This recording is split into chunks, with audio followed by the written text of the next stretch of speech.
Why is that old man even here? He can barely stand straight, let alone march. Lieutenant Dawson scoffed loudly, not caring that everyone heard him. The soldiers around him burst into laughter as Arthur, the grey-haired volunteer groundskeeper, stumbled slightly while sweeping the edge of the parade ground. "Look at him, pretending he belongs to something," another voice added. And someone shoved the handle of a broom against his chest. He didn't respond. Arthur simply kept sweeping, eyes lowered, silent as always. It was parade day at Northridge Military Academy, and everyone was excited, everyone except him. He wasn't invited, but he always helped clean the grounds before big events, unnoticed and unappreciated. Cadets joked that he lived here only because he had nowhere else to go. Some claimed his mind had worn out with age, others called him weak and useless. And some said he only stayed because the academy pitied him and gave him a job. Arthur never defended himself. As the parade rehearsal began, a group of young officers purposely marched too close to him, forcing him off the asphalt. "Out of the way, Grandpa," Private Lucas sneered, nudging him hard enough to make him step back into the mud. Laughter erupted again. One of them blew a whistle mockingly and shouted, "Sorry, old man, you're not fit for this parade. You can watch from the trash like you belong." Arthur didn't protest. He simply turned away and walked toward the far bench near the old supply shed. His boots were worn thin, his jacket patched at the elbows, and his hands shook slightly, not from weakness, but from memories no one cared to understand. General Cortez passed nearby and did not even notice him. He was too busy preparing for the Academy's important inspection ceremony scheduled for noon. High-ranking visitors were arriving from multiple bases. A single mistake could stain reputations. The cadets trained relentlessly, each trying to perform perfect drills. Arthur simply watched quietly from the bench. He had seen parades like this before, many, in fact, far too many. But no one knew that. Hours passed. Mockery continued. Arthur got up to clean discarded water bottles and wrappers near the cadets' lockers. He bent slowly, pain radiating through his back, but he picked up everything. When he passed the hallway, he overheard someone muttering, "That old man makes this place look pathetic. Why don't they get rid of him already?" Another voice answered, "Because he'd probably cried to someone for pity. He's useless but harmless." Even then, Arthur did not react. A few minutes before the parade officially began, the Academy's War Memorial display was brought out. Framed medals, unit flags, and historical commendations. Among them was a special case assigned to an unnamed Global Task Unit with no public record. It required a special medal to complete the display, but the medal was missing. Lieutenant Dawson panicked, knowing the general would blame him. He ordered everyone to search room by room. In frustration, he stormed toward Arthur again. "If you're not going to help this place, then leave," he barked, grabbing Arthur's arm and pulling the broom away. The crowd looked on as Arthur was shoved out of the marked parade area. Cadets laughed again. The old man stumbled, almost falling, but regained balance by gripping the corner of a fence. "Parade begins in 30 minutes. The speaker announced. Arthur stood still for a moment. Something had shifted in his mind, something deep, something he had kept locked away for decades.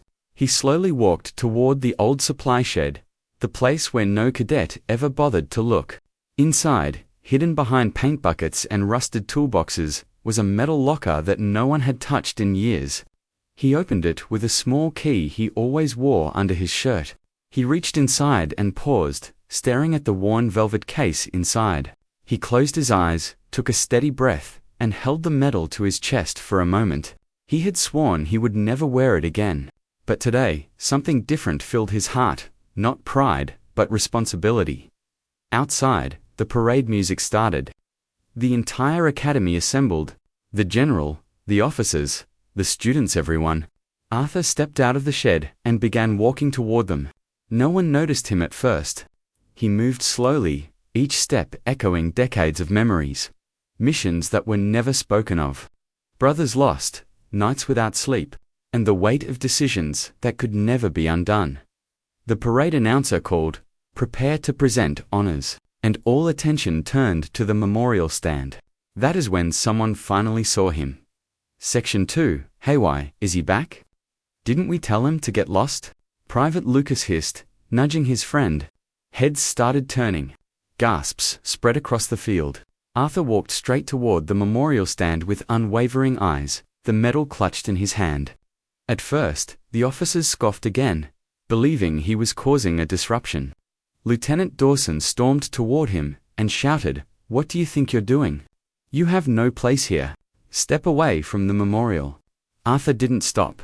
He carefully placed the medal onto the velvet stand, the exact spot left empty. Silence fell instantly.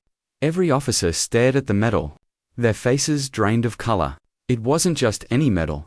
The black and gold insignia meant only one thing. It belonged to a soldier who had served under a covert international strike unit. Only 9 soldiers had ever received it. 8 had died. One name had never been released publicly. The general's jaw trembled, his voice caught in his throat. "Where did you get that?" he asked. Arthur did not answer. He simply stepped back one pace, standing at attention not as a groundskeeper, but as someone who had once marched for something much greater. General Cortez slowly approached him and whispered in disbelief, "Identification." Arthur reached inside his jacket and handed him a worn laminated card, the original authorization pass of the classified unit. The general read the name, then looked up at Arthur with awe and fear mixing in his eyes. "Everyone, stand at attention," he barked suddenly. The parade ground froze. Cadets snapped upright. Officers stiffened. The tone of the moment changed so sharply it felt like the air itself stopped moving. The general stepped in front of Arthur and saluted a full formal salute of respect, reserved only for heroes, whose names shaped history in silence. Every officer who mocked him began lowering their heads. Shame turned their faces red.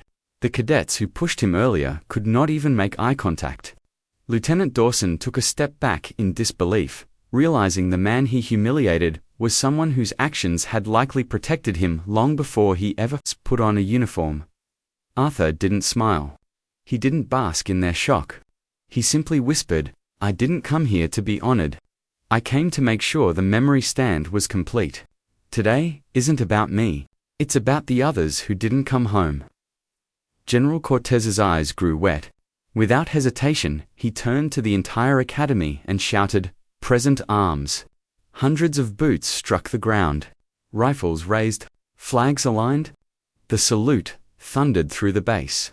Arthur closed his eyes, holding the memory of his lost brothers in silence. When the salute ended, the general approached him again. "The academy owes you more than we can ever repay," he said. Arthur shook his head gently. "Just teach them to respect every man who walks these grounds. You never know what someone has seen. You never know what scars they hide." No one mocked him again.